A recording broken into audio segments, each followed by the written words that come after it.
The SANDF says that soldiers have been deployed to KwaZulu-Natal, the Free State, and Mpumalanga and Limpopo following the torching of around 21 trucks on major routes. SANDF spokesperson Siphiwe Dlamini says the army will work with police to monitor the situation.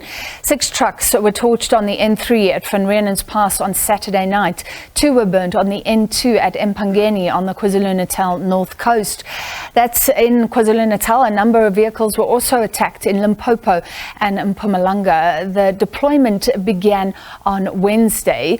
All right, we are joined by Mr. Dlamini, SANDF spokesperson Siphiwe Dlamini. Thank you very much.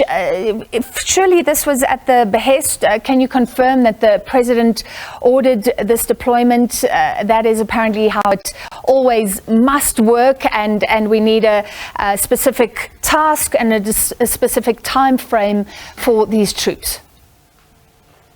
Well, the process of deployment of the military internally follows a request from the Minister of Police, who would then request through the Minister of Defense the assistance or support of the National Defense Force. And once that has been processed, it obviously gets to the President, who has the final say on the deployment of the South African National Defense Force. So that process is followed each time there's a requirement from the South African Police Service. And indeed, we have been since deployed on Wednesday following that request. Okay, so the President has approved the request, and then I understand it does go before Parliament. Indeed, that's the process. How many troops are we talking about, and where exactly are they at this time? Let me just indicate to you that once the South African Police Service has requested us to assist them, we do it in accordance to their plan, because South African Police Service would have a plan to deal with any incidents of this nature and beyond. And they would know where they would want the helping hand, be it in KZN or any of the 4 provinces. They would then indicate to the Defense Force as to where their need is at most, and therefore we would then, in accordance to that plan of the police, we would deploy accordingly. And in this case, as already indicated by yourself in the introduction, we are in the 4 provinces, namely KZN, Mpumalanga, Free State and Limpopo. Where we are deployed, we deploy according to that plan of the South African Police Service. If there's a hotspot that they have identified and they would want us to go there, that's exactly where we would deploy. I mean, the truckers have been saying they are stuck in queues. Sometimes they're on very lonely roads, or they are jammed in because of these queues in the darkness, in the early hours of the morning. So we're talking about patrols on highways. How's it working?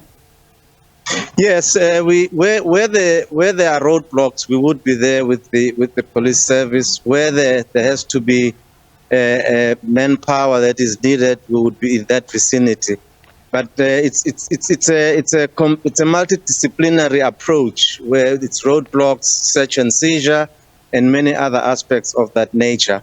And of course, where there's a need for the deployment of soldiers together with the police, that's where we would go to. Can you comment? Do you believe it's helping? Well, these matters are not resolved in a single day. They would take time to be resolved. But our intervention indicates that we are serious about curbing such violence against the trucks and the truck drivers, which has an impact on the economy. So we will definitely be in that position to make sure that whatever time it takes, we deal with the problem at hand. Are the troops resourced? We were earlier talking about the July 2021 unrest, and there were reports then that troops were being dropped off, but they didn't have the vehicles to move around to hotspots. Are all the logistical pieces of the puzzle in place?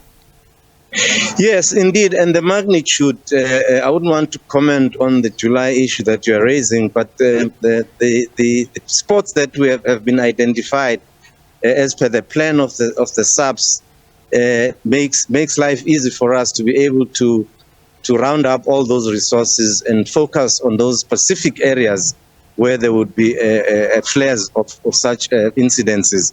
So we know exactly where to go and what we need to go with there and the numbers that we would need in that regard. Does the SANDF finally feel more involved day by day in civilian affairs, essentially in South Africa? This comes after the deployment of troops, of course, to look at cell phone towers and to look at power lines and support Eskom. So you're getting more and more involved. Is that a good place for us to be as a country? Should we welcome that? Look, we don't deploy ourselves and we're not on our own. Remember, this is a multidisciplinary approach where you have law enforcement agencies working hand in hand together. And we are not on our own in all these areas that you are mentioning. At this particular one, we're working under the leadership of the South African Police Service, in whose responsibility policing lies. But if there's a need for the intervention in terms of support to the service, to the police service, surely the SANDF will avail its manpower and resources to help to deal with those challenges should the need arise. We don't deploy ourselves, and once we are deployed together with the South African Police Service and other agencies. How long will this deployment last? My sense is that there's a time frame. I'm not quite certain as yet, but there's a time frame that we will be deploying. And once the situation allows us to go back to base, then the police service will be so kind to inform us that they are able now to deal with the situation.